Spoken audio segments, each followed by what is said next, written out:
decided to allow the story to be told? They originally approached me when I was senior in college, I think, and they were like, "Do you want this documentary to be made on you?" And I was No. no, I was like, definitely not. I'm actually really camera shy, and so I have this whole personality away from the cameras that I have. So it took a couple years for me to get used to the idea, and then I became really cool with these guys, and they're all very young, down-to-earth people with similar personalities. So I decided if it's anybody, it should be these guys. And Evan, will you tell us a little bit about why you sought out Jeremy, and as a filmmaker, what attracted you to this story?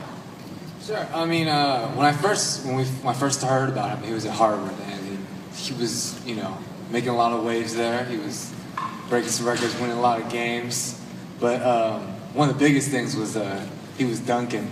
He was dunking in the games. And to me, that was pretty awesome. But he was just I could identify with him on a lot of levels. I'm from the Bay Area, and I had the same sort of Asian American upbringings and dreams that he had, and I thought this was a good story to tell at that point. We also want to open this up to the audience for questions. We have 2 mics back here at the corners if you guys want to come down. I guess, too, what an incredible third act. I mean, you've been working with Jeremy for several years, and suddenly he just explodes. Tell me what that was like as a filmmaker. Yeah, absolutely. I mean, as a documentary filmmaker, you hope for something like this. You dream of something like this. You want to turn, and you're there before and after that moment happened. And yeah, I mean, for us, it was pretty crazy. And to be there before and to be there after, and I have to say, this guy's the same guy. I met 4 years ago, same guy before and after all that. So. And Jeremy, you're pretty open in the film about your faith. Was it important that your faith come across in this? Yeah, I think through the whole Linsanity thing, everyone got to write and a lot of things about me and tell my story. But this film, I want to make sure I told it through my own eyes.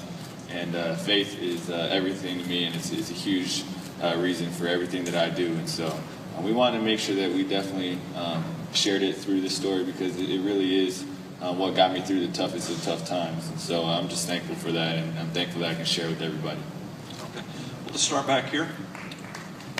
Yeah, thank you.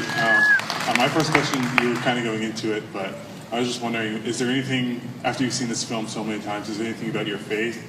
You talked about ego near the beginning of the film. Is there anything about your faith that you wish the world would have seen that maybe wasn't fully portrayed, but you wanted to explain some more? I think there's a lot of different things. I mean, I think some of the things that, during my low points, I really wanted to quit. I didn't even want to get in the game. Like, I was hoping that the coach wouldn't even put me in the game. Like, that's how nervous and scared I was to go in, because I felt like if I go in and mess up, like that could be it for me. They could just cut me. And so just for a year and a half, I hated game days. I didn't want us to have any games. I didn't ever want to touch the floor because I was so afraid of doing something wrong, and I just had no confidence. And so just emphasizing that fact. And obviously you don't get to go through all the details in a film, but that's probably one of the tougher parts that we didn't get a chance to convey as much. And obviously, he didn't really want us to film during those times.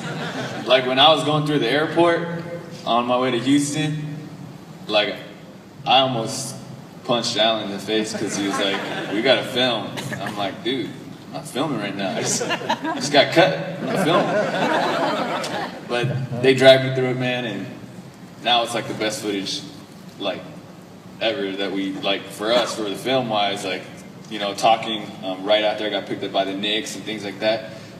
They literally had to drag me to do it because I was like, "Dude, go away. All you guys go away. Forget the documentary. I don't want to talk to you guys." But it turned out to be okay. Yes, sir. Hey, Jeremy, I'm from New Jersey. I actually just moved down here 6 months ago. So I experienced Linsanity firsthand, man. Huge Knicks fan. Linsanity was you as a Knick. Do you miss the Knicks, that whole Linsanity New York marriage you had? Which was awesome. Come back. The one thing that I'll always remember for sure and cherish is the fan support. And you know, we got to see it there. That was the craziest thing like I've ever experienced by far, and I really do miss the fans and playing at Madison Square Garden and playing in front of those guys every night. But you know, also I'm very, very happy in Houston. It's a different chapter in my life, and you know, the big city and the glitz and the glamour and the lights, that took its toll on me, and it's tough to play in that environment. And so for me, I think personality-wise, I'm a lot better suited in Houston, and I'm very thankful for what we're doing, and I'm excited about our team. Hey, is that why you left? Just out of curiosity, just the glitz and glamour? There's a whole backstory to how all that That's happened. another documentary. Yeah, that's Linsanity Part 2 coming out in a few years. Yes, sir. Hold you to that. Oh, by the way, the Rockets beat the Knicks 94. Elijah won. Jeremy, so how's the pressure now being the starting point guard of the Rockets? And I know you currently are in a playoff hunt, trying to move up, you know, to avoid the 8th and 7th seed. Yeah, it's definitely it's different. I kind of underestimated how hard it is to be consistent and to be able to play every single night and take everyone's best shot. And so, you know, in terms of my approach and the pressure, I've kind of learned it's one of those things where I have to constantly struggle with playing just for God. Like when I worry about playing for myself, for my own stats, or for what other people are saying or thinking, or to please everybody else, that's when I really get out of my own element. I got to continue to stay focused, stay in the Bible, to make sure my priorities are right. Yes, sir. To the filmmakers, that was fantastic. You told the story very well. For Jeremy, a question, or I guess everybody, because you're all there, but you speak a lot about racism and that sort of thing that's going on the sidelines with fans and so on and so forth, but there wasn't that much about it as in the league. So I don't know if you want to comment on that, or if you could comment on that. Actually, I think like pretty much most of it went away in the league. I haven't really had much racist stuff to me, none by players in the league, and there are fans who will say stuff, but it wasn't anything close to college, and so that was really the biggest part of the racism. And then there's a whole other side of, you know, the things that were said on ESPN or the jokes that were being made, but none of those were said directly to me. Thank you. I was wondering for the team, in a doc setting, I think it's really easy to get attached to your subject, or you should get attached to your subject, and you want the best for them. And I've had a case where I was with a recovering crack addict, and I didn't want to be at his first day on the job because I didn't want to feel like I was, you know, weighing him down, and something that the people at the job would be frustrated that I'm there with the camera. I was wondering during the scenes with the Knicks, when it's getting down to the wire, those last couple games, I mean, was it hard for you guys and him, and for Jeremy, you can speak on this too, like being a nuisance or being afraid that you were a nuisance on his end or on the Knicks end? Sure.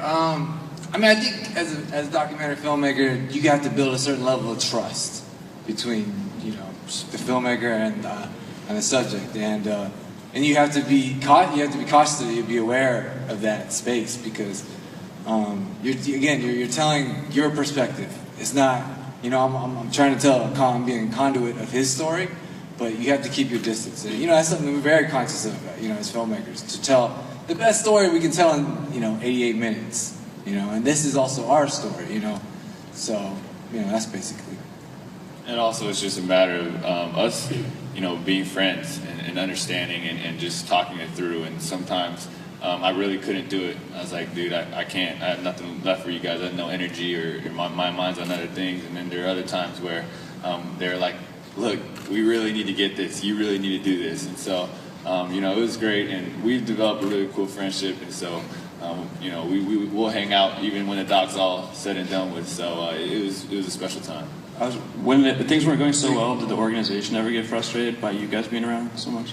I had to do way more stuff for the organization than they did. So I was just going to say, by the time Linsanity came around, there was probably 25 cameras following this guy into the bathroom, into the restaurants, into wherever he was going. So I think he was used to it by that.